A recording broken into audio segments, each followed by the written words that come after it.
লোডশেডিংয়ে পাখা সারাতে গিয়ে বিদ্যুৎ স্পৃষ্ট হয়ে মৃত্যু পরিযায়ী শ্রমিকের। লোডশেডিং চলাকালীন বাড়ির বৈদ্যুতিক পাখা মেরামত করতে গিয়ে বিদ্যুৎ স্পৃষ্ট হয়ে মৃত্যু হলো এক পরিযায়ী শ্রমিকের। মর্মান্তিক এই ঘটনাটি ঘটেছে উত্তর দিনাজপুর জেলার রায়গঞ্জ থানার ভাটুল গ্রাম পঞ্চায়েতের কাঁচরাবাড়ি এলাকায়। মৃতের নাম রেজাউল। পরিবার সূত্রে জানা গিয়েছে, রেজাউল মুম্বাইয়ের পরিযায়ী শ্রমিক হিসেবে কর্মরত ছিলেন। কয়েকদিন আগেই তিনি বাড়িতে ফিরেছিলেন।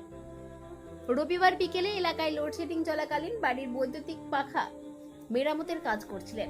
অভিযোগ, সেই সময় আচমকাই বিদ্যুৎ সরবরাহ চালু হয়ে গেলে তিনি বিদ্যুৎস্পৃষ্ট হন এবং গুরুতর জখম অবস্থায় মাটিতে লুটিয়ে পড়েন।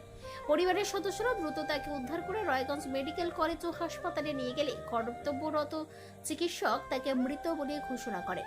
ঘটনার খবর পেয়ে রায়গঞ্জ থানার পুলিশ তদন্ত শুরু করেছে। সোমবার দেহটি উদ্ধার করে ময়নাতদন্তের জন্য রায়গঞ্জ মেডিকেল কলেজ ও হাসপাতালের মর্গে পাঠানো হয়েছে।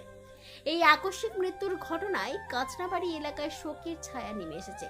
পাশাপাশি লোডশেডিং এর সময় বৈদ্যুতিক সরঞ্জাম মেরামতের ক্ষেত্রে যথাযথ সতর্কতা অবলম্বনের প্রয়োজনীয়তাও নতুন করে সামনে এসেছে। রক্তের সমস্যা কি অবহেলা করছেন? অ্যানিমিয়া, ইনফেকশন থেকে শুরু করে ব্লাড ক্যান্সার, সময় মতো সঠিক ডায়াগনোসিস অত্যন্ত জরুরি। অ্যানিমিয়া ও ডেফিসিয়েন্সি প্রোফাইল টেস্ট, ব্লিডিং ও clotting test, advanced haematology test, cancer marker test, আধুনিক ডায়াগনস্টিকের মাধ্যমে রক্তের প্রতিটি সমস্যার নির্ভুল শনাক্তকরণ নিশ্চিত করা হয়। জীবনরেখা হাসপাতালে এখন রয়েছে সম্পূর্ণ হেমাটোলজি টেস্ট সুবিধা। আজই পরীক্ষা করুন, সুস্থ থাকুন।